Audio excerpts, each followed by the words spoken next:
This is VOA News. I'm David Byrd.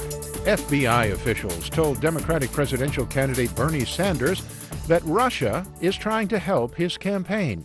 As Mike Gracia of AP reports, Sanders said his message to Russian President Putin was simple: stay out of U.S. elections. Democratic presidential candidate and U.S. Senator Bernie Sanders disclosed Friday he was briefed, in his words, about a month ago by U.S. officials that Russia has been trying to help his campaign. During a campaign stop in California, Sanders said, "We were told that Russia, maybe other countries, are going to get involved in this campaign." The admission by Sanders was in stark contrast to President Donald Trump's pushback at the assessment of U.S. intelligence agencies that Russia is again working to interfere in the 2020 election on his behalf, as was the case in 2016. I'm Mike Gracia.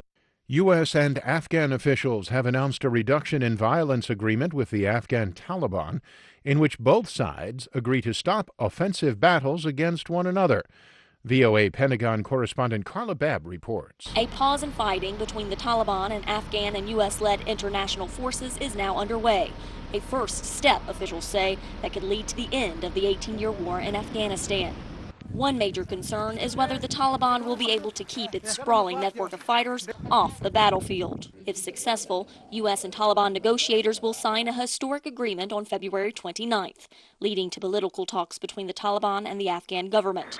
Officials say the United States would gradually draw down its forces to 8,600.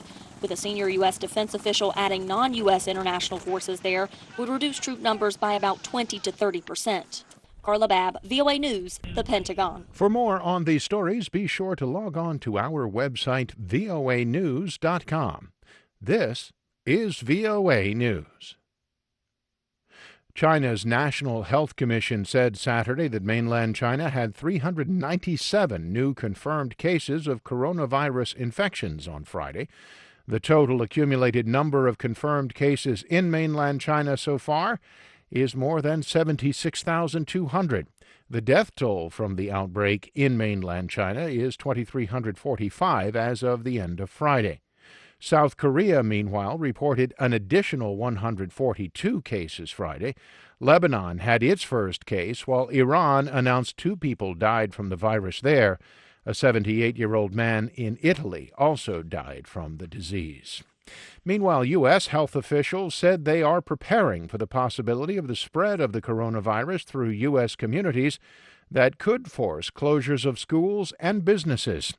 The United States has yet to see widespread infection of the virus from central China in late December.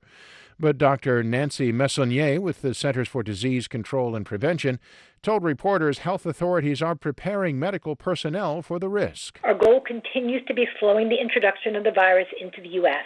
This buys us more time to prepare our communities for more cases and possibly sustained spread. The United States currently has 13 cases of people diagnosed with the virus within the country and 21 cases among Americans repatriated on evacuation flights from Wuhan, China, and from the Diamond Princess cruise ship in Japan.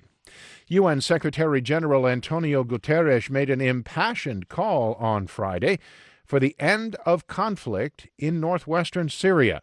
Speaking at the UN headquarters, Guterres said the situation has become what he called a man-made humanitarian nightmare.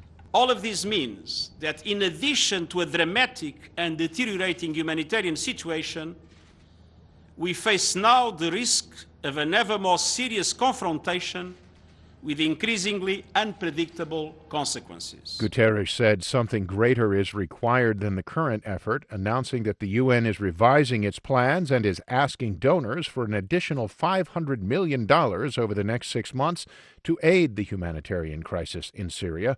The latest offensive in the regions of Aleppo and Idlib has uprooted nearly 1 million people, most of them women and children, who have fled clashes to seek sanctuary further north near the Turkish border.